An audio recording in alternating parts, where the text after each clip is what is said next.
Hello and welcome everyone to A1 Grease Chops here, and today we are on to another manga discussion. So this manga discussion is coming a little late because the new chapter of this manga is going to release tomorrow. Well, usually it does. Usually it releases every week on Wednesday. But the manga we're going to be discussing today is Solo Leveling.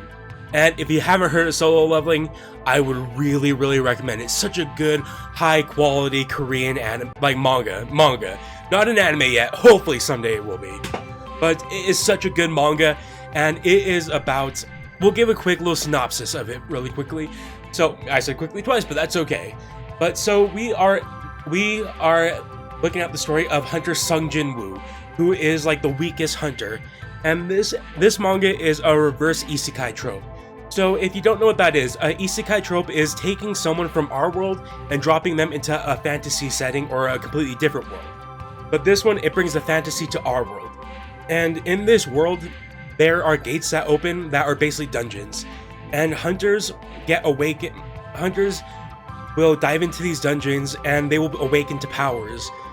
And they'll be able to close off these dungeons, and they have to close them off within a week, or else the monsters inside are allowed to spill out into the real world. But the thing about being a hunter is that you can't get stronger. As soon as you awaken to something, as soon as you awaken to a rank, that's your rank.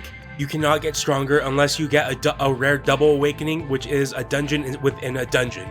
So this is where we pick up with Hunter Sung Jin Woo. Just a weak hunter, rank E, never can get stronger, and he enters a gate, and he's able to get a double awakening, but it's not really a double awakening because he gets the ability to continuously get stronger.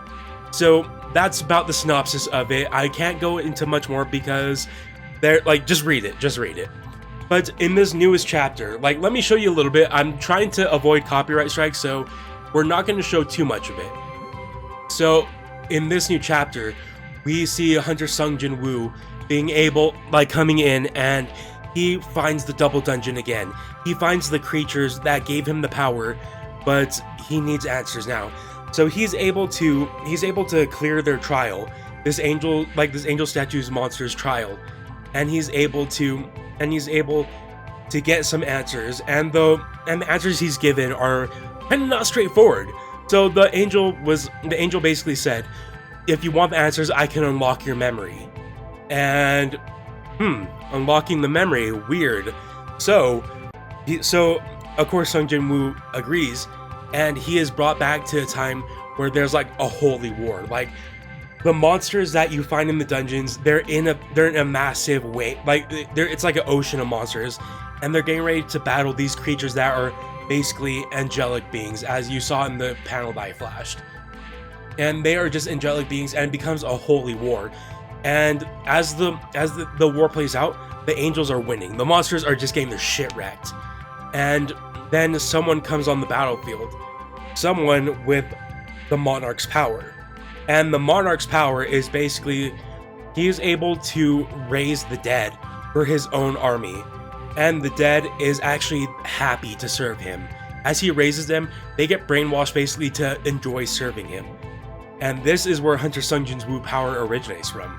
But he is nowhere near the monarch. The monarch is able to raise thousands upon thousands of monsters and automatically turn the tides of battle. And it is absolutely magnificent. As you can see from the brief bit I flashed, the illustration is so good. The illustration, the translation, the coloring is so freaking good. If you have never read Solo Leveling, please, I really recommend you picking it up. It is so good. But, alright, so sorry, I kind of got off into a little bit, but the monarch comes on the battlefield, raises his power, raises the dead with his power, and Hunter Sung Jin Woo connects it with himself. He's so he's just basically this is my power, but I'm nowhere near that level. How do I get to that level? And you just see the monarch completely wreck the angels. His soldiers can never die, they just keep regenerating, and the angels just can't touch him. But even the monarch himself, he is a warrior. He is like Sung Jin Woo, where he can fight and he can battle on his own without help of his soldiers. And the manga this chapter actually ends with the Hunters Guild. coming in to investigate the double dungeon because Sung Jin-woo let them know what was happening, and the Angels kind of like pissed that they're there, so they're kind of in danger now. Like it's ending with them on a cliffhanger because they are now in deep danger because this is a dungeon that barely Sung Jin-woo was able to clear. So that's where it ends for this week, and hopefully tomorrow will be a new chapter. But what do you guys think? Because honestly, I'm thinking Sung Jin-woo is someone special because his father was actually lost in a gate, but was able to come back like 7 years later. He just came out of a gate on the American side, but he's been spending 7 years inside of a gate, inside of the monster's realm. So there's gonna be a lot to figure out with there. But why is Sung Jin-woo and why is his father so special? Like, why is his father able to survive in the gate? And why did Sung Jin-woo get the power of the monarch? And is Sung Jin-woo the monarch? Was he the monarch all the way back then? Or does this power carry memories with it, like All for One and One for All? Like how, like in My Hero, how their consciousness is imprinted on the power and gets passed down. Like, my guess is that he is not the monarch, but he was able to get the memories of the monarch from the power that was bestowed upon him. And if you guys have anything to say, like, let me know, because I really want to discuss this one. This one is a manga I really, really like. Like, as you can tell, I'm really excited talking about this one, and I'm really, really want to hear from you guys. So if I hear from you guys, then I guess I do, and I can't wait to have a discussion. If I don't, then thank you guys so much for watching. I will have another one of these episodes again, probably tomorrow, just depending on what comes out, what manga gets released tomorrow. So thank you so much. It's been Greasy Chops. We'll chop it up next time, everyone. See you and have a good one.